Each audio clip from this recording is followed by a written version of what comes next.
Muy bien, mientras nos acomodamos y mientras el pastor me da una linternita que tiene por ahí, voy a decir que personalmente tomo este ministerio con mucha seriedad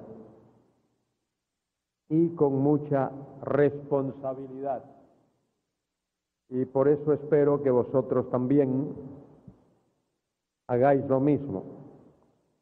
Quiero decir que me exijo a mí personalmente lo mismo que exijo a vosotros. Y eso implica algunas cosas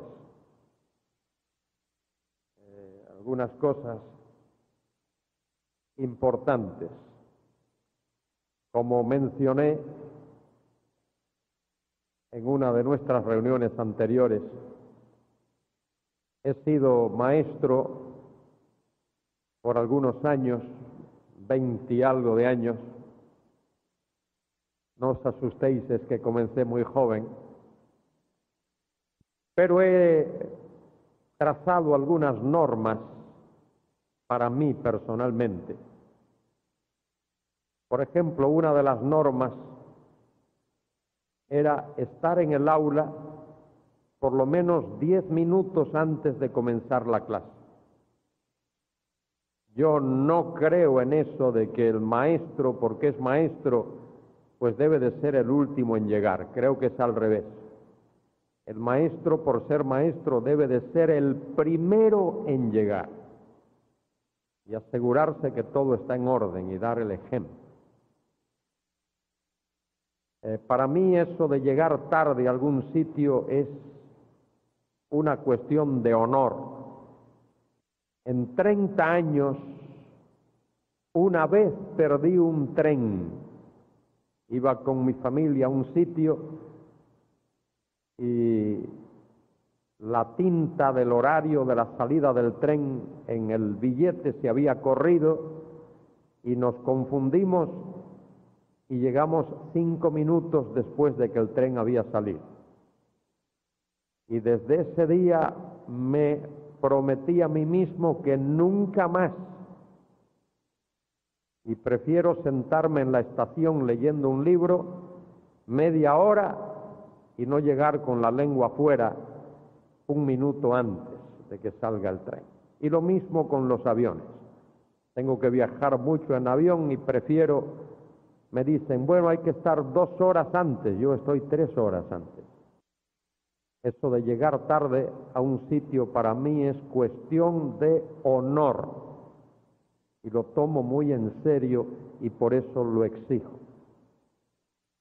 Y como aquí se está dando crédito por esta asignatura, esta materia que estamos enseñando, exijo responsabilidad.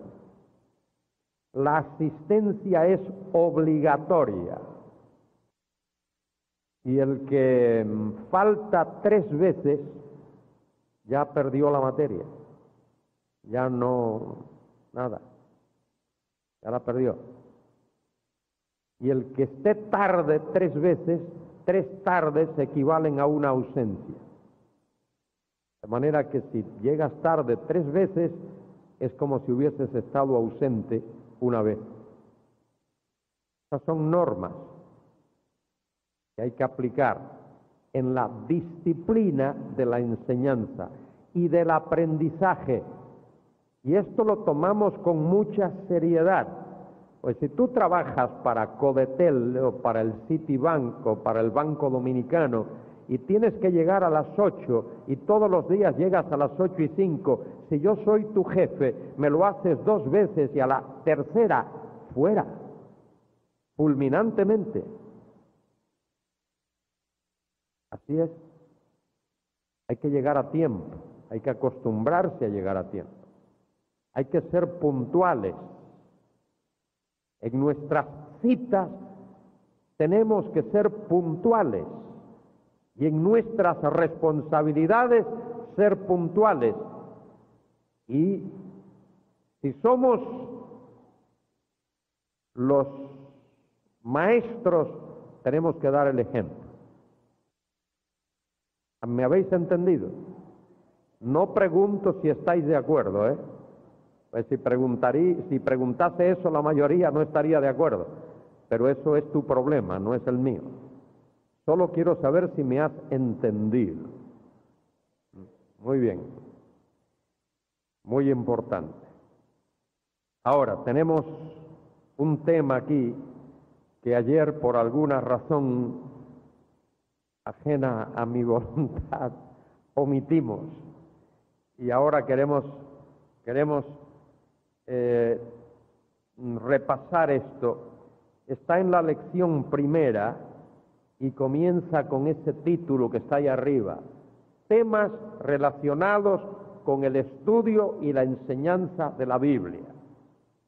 Hay ciertas disciplinas que están relacionadas con el estudio y con la enseñanza de la Biblia. Uno de esos temas es la exégesis. La exégesis. Esa palabrita, exégesis, el prefijo ex, ahí aparece con una X por razones de fonética, pero es ec, una E y una K, sería la preposición. La K se cambia por la X debido a que va seguido de una vocal, de manera que se dice exégesis. Y la otra palabra, la égesis esta, viene de un verbo griego que significa guiar, conducir. Guiar hacia afuera. Eso, por supuesto, es una tontería decirlo. Eso significa exégesis, poner al descubierto, poner a la luz, sacar algo y mostrarlo para que se vea, De manera que exégesis es la determinación del significado del texto bíblico dentro de su ambiente histórico y literario. Por medio de la exégesis se determina el significado del texto bíblico dentro de su medio o de su ambiente, o como se dice de manera callejera, de su contexto, dentro de su contexto histórico y literario. No quiero desanimar a nadie, todo lo contrario, quiero animar a todos, pero debo decirlo.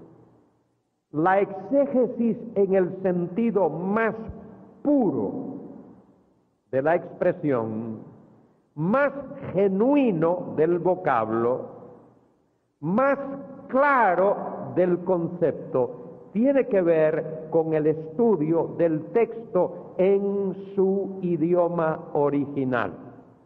Ahora, yo sé que todos no somos aptos para estudiar, o no nos agrada o no nos gusta, lo que sea, los idiomas originales hebreo y griego. Pero eso hoy día es superado. Hay mucho material ya en castellano que nos permite tener esas fuentes en nuestro propio idioma y usar esas herramientas en nuestro propio idioma. Hay léxicos hebreo-castellano, castellano-hebreo, hay léxicos griego-castellano, castellano-griego, y hay luego material exegético también en castellano. Hay una serie, algunos a lo mejor la tienen, el que no lo tenga, que procure comprarlo, aunque tenga que dejar de comer helado por 5 años, para ahorrar. Tienes que dejar de comer helado, 5 años, déjalo y ahorra. ¿eh? Se llama en castellano Imágenes verbales del Nuevo Testamento, de A.T. Robertson, publicado por la casa Clie, traducido por un gran amigo mío, Santiago Esquayen. Recomiendo esa obra, Imágenes verbales del Nuevo Testamento. Creo que son 6 tomos. Muy importante para la biblioteca del maestro, del pastor, del predicador, de aquel que quiere aprender la Biblia. Por ejemplo, yo doy algunos conceptos gramaticales que en ese trabajo de A.T. Robertson, que en realidad es un trabajo hecho por los alumnos de A.T. Robertson. A.T. Robertson fue un gran erudito, un gran maestro, gran profesor del idioma griego. Tiene la mejor gramática del griego que se haya escrito, la gramática de A.T. Robertson. Y él, como profesor de exégesis del Nuevo Testamento en la escuela, en el seminario donde enseñaba, asignaba a sus estudiantes la exégesis de libros del Nuevo Testamento. Y todo ese material fue recopilado y ahora se llama en castellano Imágenes verbales del Nuevo Testamento. También está en inglés, yo lo tengo en inglés, tal como se hizo originalmente. En inglés se llama Word Pictures of the New Testament. Muy bien, exégesis. Partimos de ahí, la exégesis. Pero también como parte del estudio de la palabra de Dios está la hermenéutica. Esa palabrita, hermenéutica, no es una enfermedad, no es una bacteria, no es un virus. Hermenéutica es la ciencia y, aquí se me han equivocado, el arte, no acta, arte. Y el arte, ahora sí, por las que el significado del texto bíblico es determinado. Bueno, ¿por qué se usa la palabra hermenéutica? ¿Por qué se utiliza esa palabra, hermenéutica? Se utiliza porque los griegos, particularmente en el período clásico, tiempos de Homero, por allá muchos años atrás, antes de Cristo, los griegos tenían un Dios para todas las cosas. Y según la mitología griega, los dioses emitían mensajes. Ayer en la noche hablaba de oráculos. Los oráculos en el griego eran sitios desde donde los dioses hablaban. Por supuesto, eso era mitología de entre los griegos. Y entre todos los dioses griegos había uno que se llamaba Hermes. Hermes. Hermes era el dios que interpretaba el mensaje de los dioses griegos. Por lo tanto, de ahí surge la palabra hermenéutica, porque viene de Hermes. Cuando los romanos conquistaron a los griegos, militarmente lo conquistaron, a su vez ellos fueron conquistados culturalmente, y los romanos retuvieron los mismos dioses pero con otros nombres. Si os acordáis, espero que os acordéis, en Hechos capítulos 13 y 14, Bernabé y Saulo, el apóstol Pablo, salen en su primer viaje misionero y van al Asia Menor, a la región de Galacia, y allí realizan cierto milagro, y los nativos de allí creen que son dioses que han descendido, y llaman a Bernabé Júpiter y a Pablo Mercurio, viceversa. Mercurio ahí es el equivalente de Hermes, ¿eh? De manera que los romanos también hicieron eso. Vamos a ver esto un momentito más, vamos a analizarlo. Hermenéutica es la ciencia. Hermenéutica es una ciencia. ¿Por qué es una ciencia? ¿Cuál es el fundamento de una ciencia? ¿Qué es lo que hace que una ciencia sea eso, una ciencia? ¿Qué es lo que hace?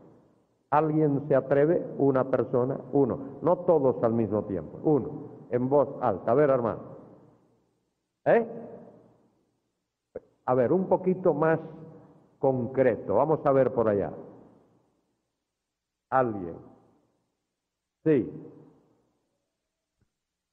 Muy bien. Una ciencia es una ciencia porque se guía por leyes. La ciencia se guía por leyes, normas o leyes, reglas, leyes. Eso es lo que hace que una ciencia sea una ciencia. Muy bien, pero la hermenéutica no solo es una ciencia, es también un arte. ¿Por qué la hermenéutica es, además de ser una ciencia, por qué es un arte? ¿Alguien se atreve a responder? Sí, caballero. Le agradezco mucho su descripción. Lo que busco es que alguien me diga por qué es arte. ¿Qué tiene el arte que lo hace arte? ¿Qué es lo que hace? Belleza. Muy bien, eso es parte del arte. La belleza es algo abstracto. Uno no puede tocar belleza. Uno no puede ir a una tienda y decir, véndame medio kilo de belleza. Ahí usted va cerquita, por poco se quema, pero no ha puesto todavía el dedo donde está el fuego. Una metodología. Por ahí estáis cerquitas. A ver una cosa. Voy a contaros una historia. Algo que me pasó a mí hace unos años, 10, 12 años atrás, que me humilló un poco. Esto es un secreto, No lo digáis a nadie por ahí, no lo digáis a nadie porque es un secreto. Mi hija, Esther, es flautista. Eso que soplan por el agujerito, flauta de concierto de esas, se llaman flauta travesera. Esa es su profesión. Esa es su profesión. Y estando en Vigo, en la ciudad de Vigo, linda ciudad, por cierto, linda ciudad, en las Rías Bajas de Galicia, pues buscamos un profesor que viniese a la casa a enseñar. Ya ella había estudiado, pero quería alguien, un experto, que viniese a darle unas clases de flauta, perfeccionar más su trabajo. Y vino un señor, hombre joven, 30 y algo de años, llegó a la casa, lo invité a pasar, se sentó allí en la sala y comenzamos a hablar. Y uno pues quiere buscar un tema de qué hablar. Imagínense, ¿de qué puedo hablar yo con un flautista? Se me ocurre preguntarle al señor flautista, dígame, señor flautista, ¿cuántas horas debe alguien practicar, ensayar, practicar la flauta? ¿Cuántas horas al día? Y observé que aquel hombre se me sonrió con una sonrisita de esas un poco pícaras. Y ya yo dije, esto me huele mal. Y me puso un poquito mosca. Me dijo el hombre, mire, depende.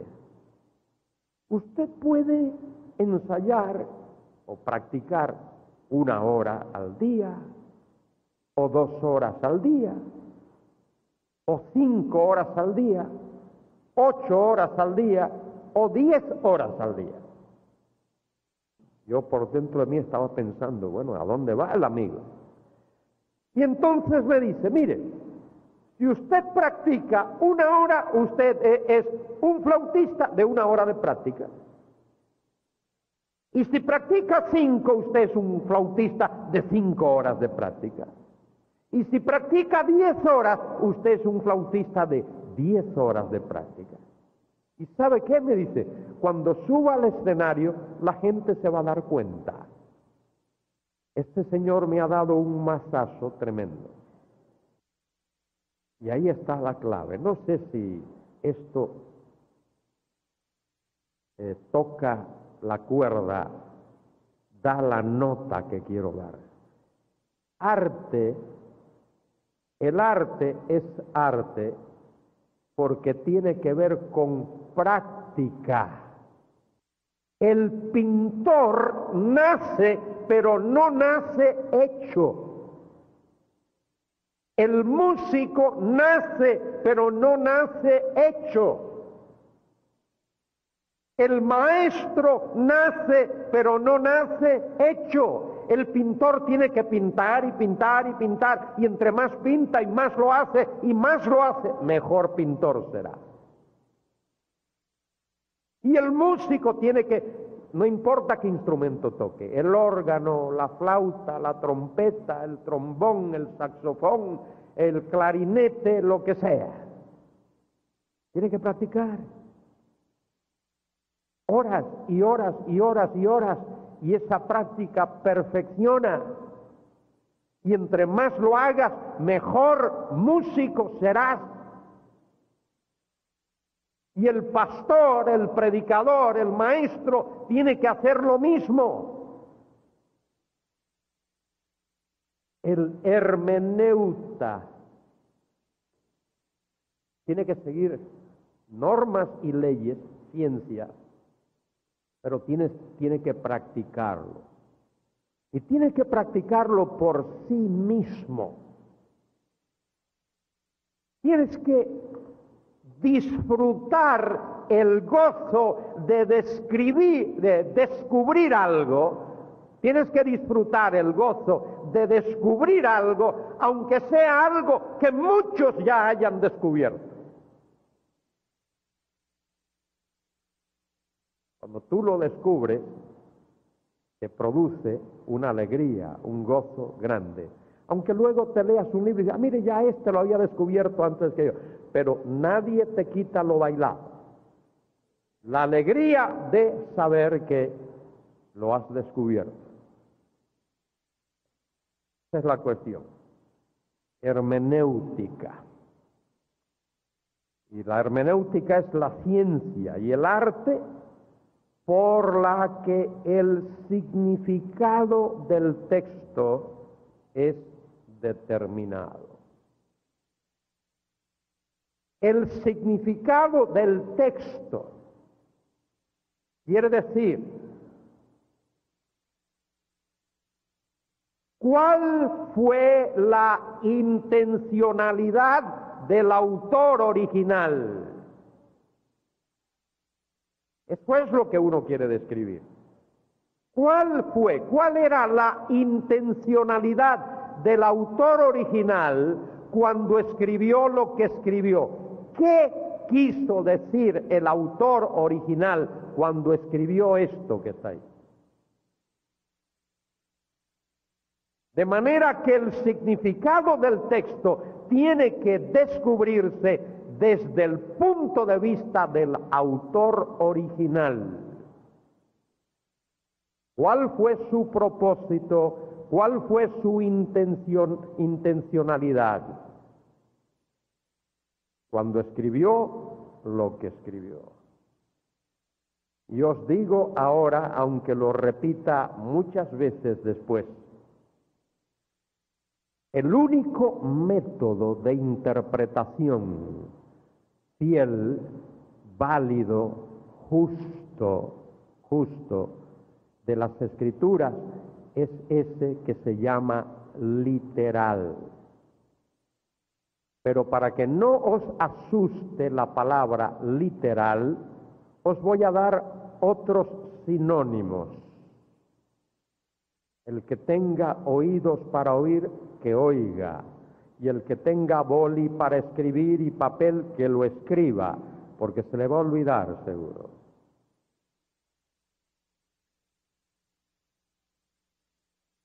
¿Qué significa literal? Significa una interpretación gramático-histórica cultural. Gramático-histórica-cultural. Eso es lo mismo que literal. Ese es un sinónimo. Ahora pones una coma después de cultural. Normal es otra palabra. Literal, gramático, histórico, cultural también es normal. Ahora pones otra coma y pones la palabra natural. El método literal es el método natural de interpretar algo. Cuando tú te lees El Quijote de la Mancha, tu finalidad debe ser descubrir qué quiso decir Cervantes cuando escribió esa obra. ¿Qué quiso decir don Miguel de Cervantes y Saavedra cuando escribió esa obra? ¿Qué quería comunicar? ¿Qué quería comunicar? De manera que tenemos literal, gramático, histórico, cultural, normal, natural, y hay otra palabrita más, llana, tal cual, llano o llano, el método llano de interpretar. Así se debe de interpretar la Biblia. No se debe interpretar la Biblia alegóricamente. No se debe interpretar la Biblia simbólicamente. No se debe interpretar la Biblia metafóricamente. La Biblia se debe interpretar de manera normal, natural, llana, literal, gramático, histórico, culturalmente. Para llegar a descubrir, para llegar a desentrañar el significado del pasaje, es decir, lo que el autor original quiso decir con lo que dijo, cuándo lo dijo, cómo lo dijo, por qué lo dijo, a quién se lo dijo. Entre paréntesis, ahora mismo, todos sin excepción, Busca tu pasaje favorito. Mirad que digo pasaje, no solo un versículo. Ese versículo tiene que estar dentro de un párrafo.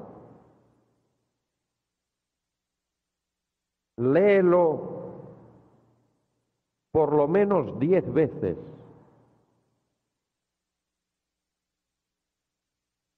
Espero que no hayas escogido el Salmo 119. Pero que tampoco hayas escogido el 117, que es un salmo bonito. Léelo por lo menos 10 veces. Si tienes más de una versión, léelo en más de una versión. Después que lo hayas leído por lo menos 10 veces, coge un folio y escribe una lista de observaciones. Algo que tú notes en ese pasaje, una lista de observaciones, una lista que abarque alrededor de 20 observaciones de ese pasaje. Y mañana hablaremos del tema. Tráelo ya para mañana, Y entonces hablaremos. Muy bien, hemos hablado de exégesis y hemos hablado de hermenéutica.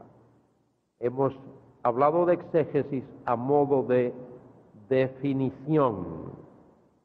Todavía no hemos hablado de los detalles y hemos hablado de hermenéutica también a modo de definición. Y hemos hablado de una interpretación literal y hemos dicho que eso es sinónimo de gramático histórico. Aquí me gustaría un guión igual que este. Eso es. Aquí estamos bien al día en todo eso. Muy bien. Interpretación literal es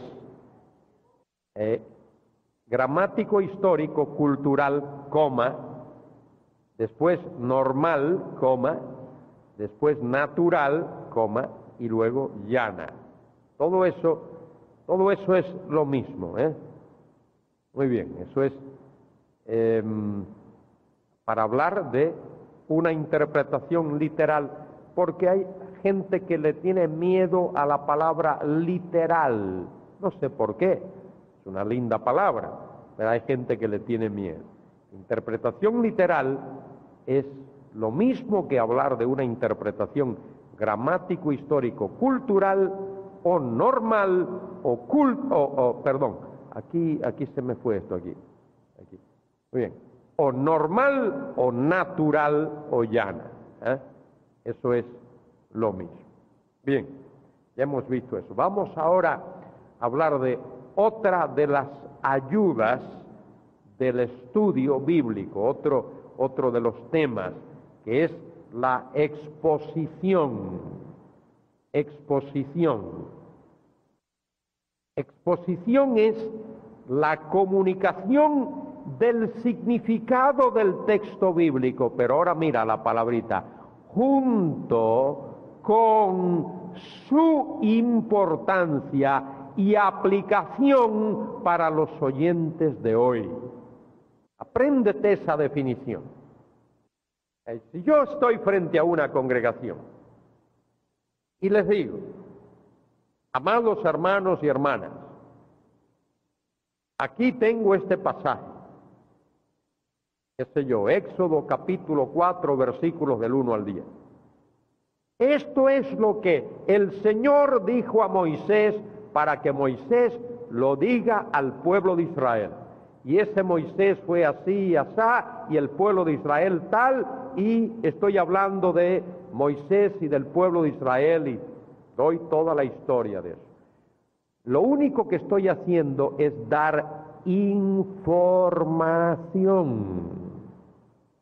Os estoy informando, nada más. Pero esa no debe de ser mi meta. Mi meta no es solo informar, mi meta también es formar.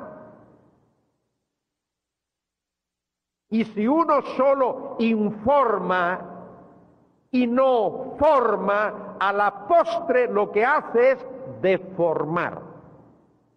Si la información no va acompañada de formación, resultará en deformación.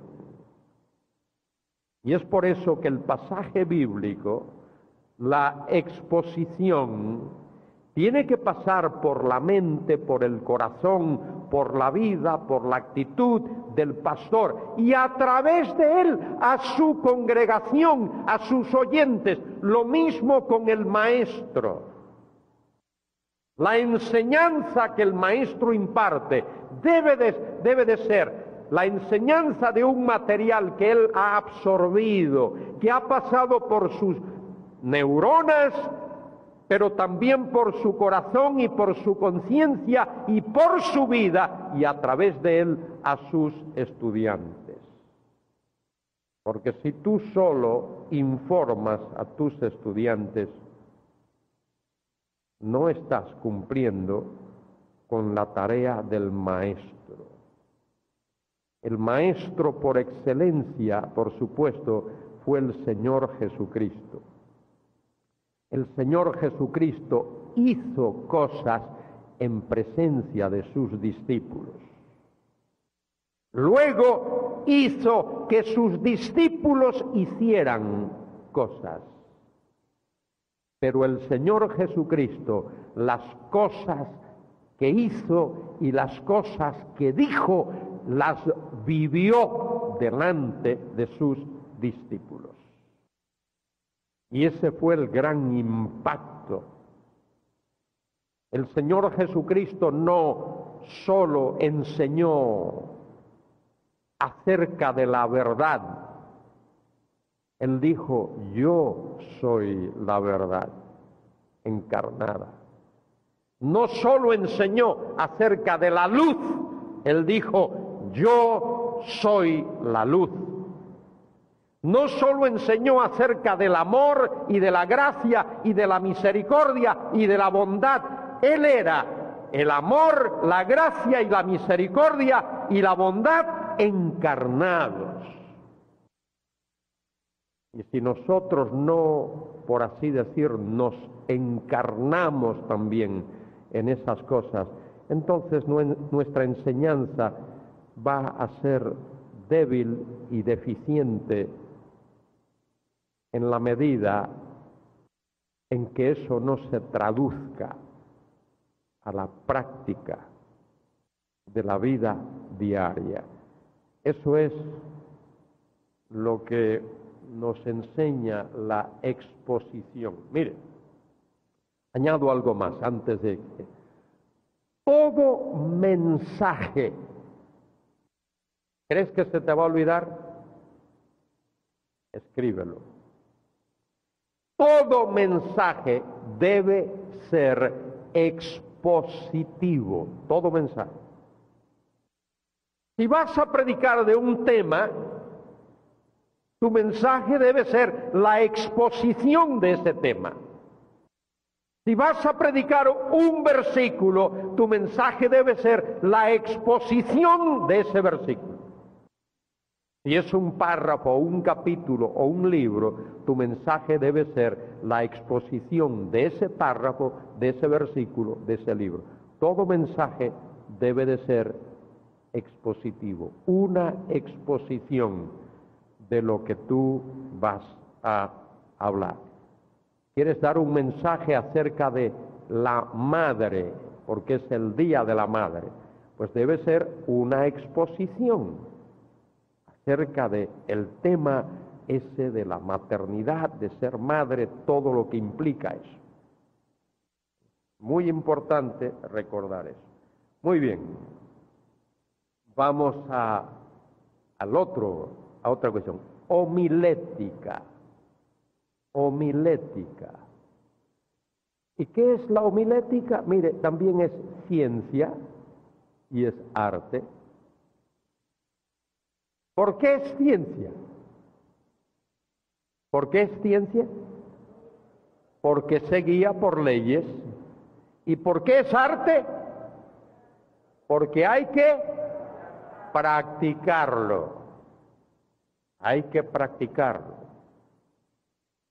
A veces delante del espejo tienes que practicarlo. Entre paréntesis, esto lo aprendí de un par de profesores. Estudié 4 años y medio en una escuela bíblica, donde habíamos estudiado toda la Biblia, de Génesis a Apocalipsis, 4 años y medio. Después de graduarme, me di cuenta que no sabía predicar.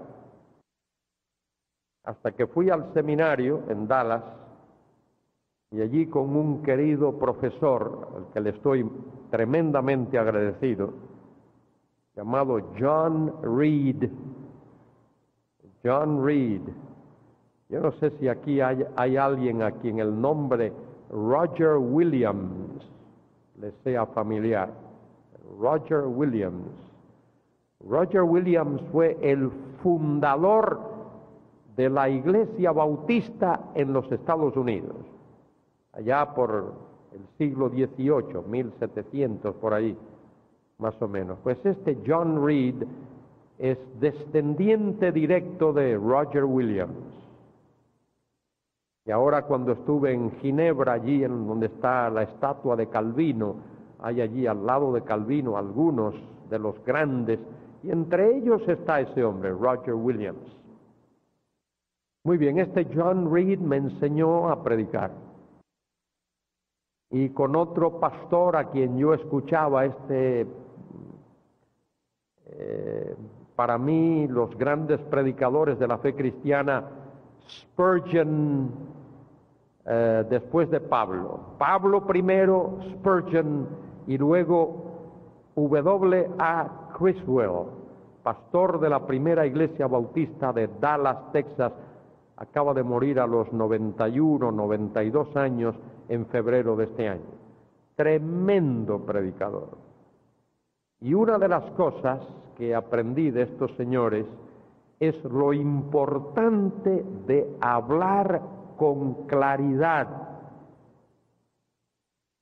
Esto hay que practicarlo. Por eso la homilética es ciencia y es arte. Tienes que acostumbrarte a pronunciar bien las palabras, no a balbucearlas. Que la gente que está allí tenga que decir, ¿qué dijo? No entendí. Tienes que hablar con claridad. Y eso es algo que uno aprende en clases de lingüística, etcétera. Tienes que saber, la lengua es lo que se llama el articulador. La lengua es el órgano que es el articulador de las palabras. ¿Dónde la colocas? ¿Cómo la colocas dentro de tu boca para pronunciar bien las palabras? Tener una dicción clara, que la gente entienda lo que dices. Muy bien, homilética es la ciencia y el arte por los que el significado y la importancia del texto son comunicados mediante la predicación. Homilética tiene que ver con predicación. Una homilía es equivalente a un mensaje. Homilía es un sermón, es un mensaje. Homilética es el arte y la ciencia, o la ciencia y el arte de predicar, de comunicar con eficacia el texto de la palabra del Señor. Muy bien, algo más antes de terminar, una cosita más que se llama pedagogía. Aquí hay pedagogos que me podrían enseñar a mí mucho acerca de esto.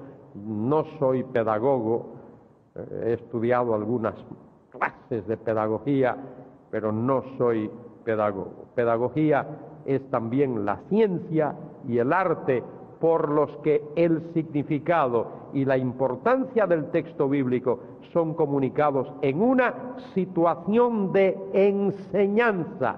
Homilética es en una situación sermónica.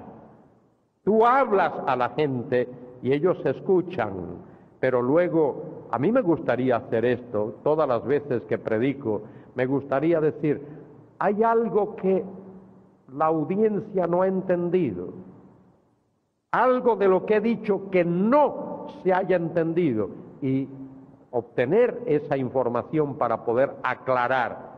Pero pedagogía es diferente. Pedagogía se hace en el aula, en un medio de enseñanza, y allí sí puedes tener esa reacción de tus estudiantes, eso que llaman en inglés el feedback, que tú sepas dónde no aclaraste, dónde no enseñaste bien. A uno a veces le parece que lo ha explicado bien, pero no ha sido así, y alguien se quedó sin entender. Muy bien, aquí nos detenemos. Vamos a hacer nuestro descanso aquí ahora y volveremos. Pastor, aquí está la plataforma.